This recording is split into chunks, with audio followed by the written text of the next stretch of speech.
My dear students of class 7th, आगे बढ़ते हैं हम अपनी वीडियोज़ के क्रम को लेकर के। आज सेकंड वीडियो है चैप्टर फर्स्ट का। टॉपिक था हमारा द एम्परर्स 3 क्वेश्चंस। ठीक है, तो हमने यहाँ तक आपको पढ़ा दिया था। रिवार्ड वाज, कोई भी रिवार्ड नहीं दिया गया था किसी भी व्यक्ति को, क्योंकि किसी भी व्यक्ति के जवाब से राजा संतुष्ट नहीं थे, बादशाह संतुष्ट नहीं थे। अब हम आगे बढ़ते हैं। After several nights of reflection the emperor resolved to visit a hermit who lived on a mountain and was said to be an enlightened man.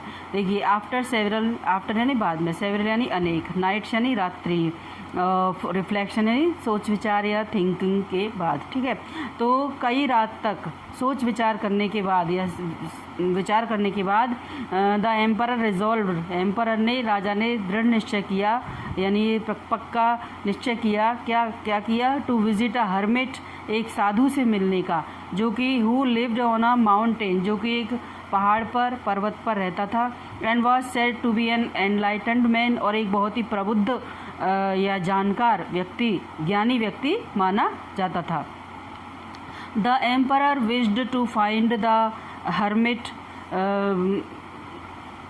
To ask him the 3 questions. राजा ने इच्छा की उस साधु का पता लगाने की और उससे 3 सवालों के जवाब पूछने की। Though he knew the hermit never left the mountains and was known to receive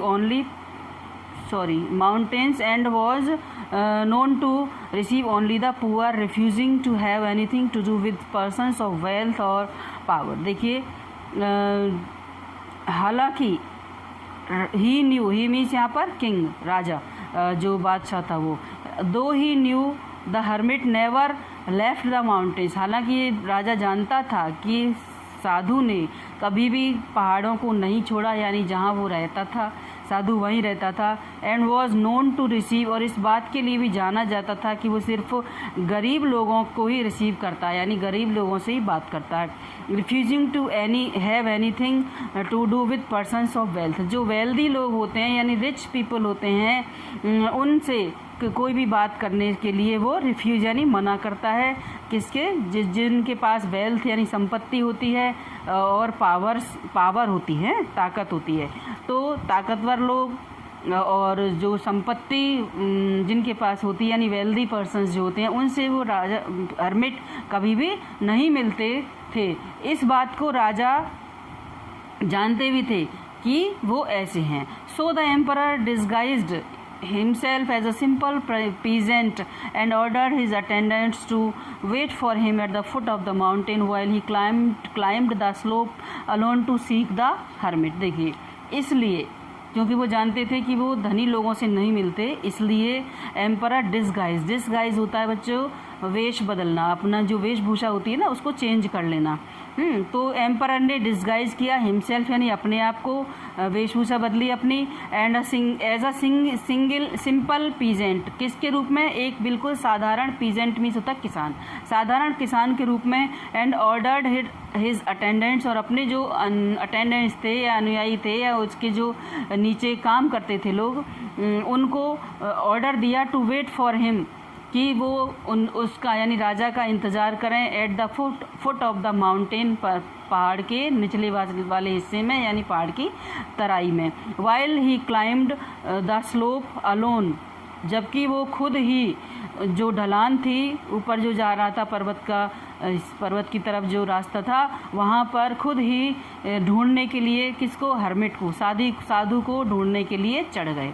यानी राजा ने अपने जो अटेंडेंट्स थे उनको नीचे खड़ा कर दिया और खुद अपने आप उसको ढूंढने के लिए, हर्मिट को ढूंढने के लिए चले गए। अब क्या है कि अगला पैराग्राफ देखिए। Reaching the holy man's dwelling place the emperor found the hermit digging a garden in front of his hut. Reach means पहुंचना, reaching the holy man's dwelling place, dwell means होता है रहना, है ड्वेलिंग प्लेस यानी living place. राजा उस पवित्र व्यक्ति यानी हर्मिट के लिविंग प्लेस पर यानी रहने के स्थान पर पहुंचने के बाद द एम्परर फाउंड, एम्परर ने देखा, पाया कि जो हर्मिट था, the hermit was digging a garden in front of his house, अपनी हट यानी झोपड़ी के इन फ्रंट ऑफ यानी सामने, सामने एक गार्डन यानी गार्डन खोद रहा है, यानी बगीचे में खुदाई कर रहा था। When the hermit saw the stranger, जब साधु ने अजनबी को देखा, he nodded his head in greeting and continued to dig। देखिए क्या किया उसने, देख लिया राजा को और nodded यानी सिर हिलाया अपना, और वैसे nodded का मतलब होता है सहमति में सिर हिलाना होता है वैसे, है ना, तो सहमति में सिर हिलाया कि हाँ आइए, मतलब इस तरीके से उसका अभिवादन कर दिया, ग्रीट कर दिया, एंड कंटिन्यू टू डिग, और खुदाई उसने जारी रखी हर्मिट ने। The labour was obviously hard on him, जो परिश्रम वो कर रहे थे वो बहुत ही ज़्यादा कठोर था।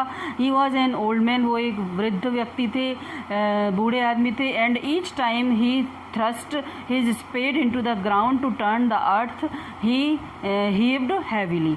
और चूंकि वो वृद्ध थे इसलिए प्रत्येक बार जब भी वो फावड़े को ज़मीन पर मारते थे, थ्रस्ट यानी ठूंसते थे या मारते थे, अर्थ का मतलब है देखिए यहाँ पर बच्चों मिट्टी, सॉइल, ना कि धरती, ठीक है, अर्थ को टर्न करने के लिए यानी मिट्टी को वापस पलटने यानी खोदने के लिए जब भी फावड़े को वो उसमें ज़मीन पर रखते थे तो ही हीव्ड हैवीली, बहुत गहरी आह भरते थे यानी गहरी सांस लेते थे। इसका मतलब जो काम था उनके लिए वो काफ़ी कठोर था। The emperor approached him and said I have come here to ask your help with 3 questions. राजा उनके पास, साधु के पास पहुंचा और कहा कि आई हैव कम हेयर, मैं यहाँ आया हूँ, टू आस्क, पूछने के लिए, योर हेल्प, या तुम्हारी आपकी सहायता मांगने के लिए आया हूँ। कि किस बारे में, विद 3 क्वेश्चंस, मेरे 3 सवाल हैं, उनके जवाब मांगने मैं यहाँ पर आया हूँ। When is the best time, और 3 सवाल उसने बोल दिए कि when is the best time to do each thing, प्रत्येक कार्य को करने के लिए सबसे अच्छा वक्त कौन सा होता है। Who are the most important people to work with, वो कौन से महत्वपूर्ण, सबसे ज़्यादा महत्वपूर्ण व्यक्ति होते हैं जिनके साथ काम किया जाए। And what is the most important thing to do at all time, और हर समय, हर वक्त, मतलब कौन सा ऐसा इम्पोर्टेंट काम होता है जिसको कि किया जा सकता है। The hermit listened attentively but only पैटेड the emperor on the shoulder and continued digging. देखिए हर्मिट ने क्या किया, देखिए जो ये कार्यक्रम यहाँ चल रहा है, प्रोसेस जो चल रही है, हर्मिट जो कर रहा है, राजा जो बोल रहा है, वो उन्हीं बातों में उस राजा के 3 सवालों का जवाब निकलने वाला है, ठीक है। तो इनको ध्यान से देखिए कि the hermit listened attentively, listened यानी सुना, हर्मिट यानी साधु ने बहुत ध्यानपूर्वक सुना, जो क्वेश्चंस उसने बोले थे राजा ने, बट लेकिन only पैटेड the emperor on the shoulder. PAT means होता थपथपाना, तो थपथपाया एम्परर को कंधे पर, सिर्फ ओनली यानी मात्र, सिर्फ थपथपाया था एम्परर को उसके कंधे पर। एंड कंटिन्यू डिगिंग, और अपनी डिगिंग यानी खुदाई जारी रखी, कंटिन्यू रखी। द एम्परर सेड, बादशाह ने कहा, यू मस्ट बी टायर्ड, आप थक गए होंगे। Here let me give you a hand with that, please, मतलब मैं आपकी थोड़ी सहायता कर दूँ। The hermit thanked him, hermit ने उनको धन्यवाद दिया। Handed the emperor the spade, फावड़े को राजा को थमा दे दिया। And then sat down on the ground to rest, और ज़मीन पर आराम करने के लिए बैठ गया। कौन? साधु। इतना हुआ हमारा चैप्टर, और आज हम, क्योंकि वीडियो लंबी हो जाएगी, यहीं पे फिनिश करते हैं, और नेक्स्ट पेज से हम नेक्स्ट वीडियो में लेंगे। तो मेरा मानना है बच्चों आपको समझ में आ गया होगा, और if you want you may subscribe my channel and like and share to your friends, क्योंकि वो भी थोड़ा फ़ायदा उठा सकते हैं यदि उनके यहाँ भी यही बुक्स चल रही होंगी। तो अदरवाइज़ हिंदी करना तो सीख ही सकते हैं, किस तरीके से की जाती है वर्ड टू वर्ड। तो मैं तो यही कहूँगी कि आप देखिए, फ़ायदा उठाइए। Thank you.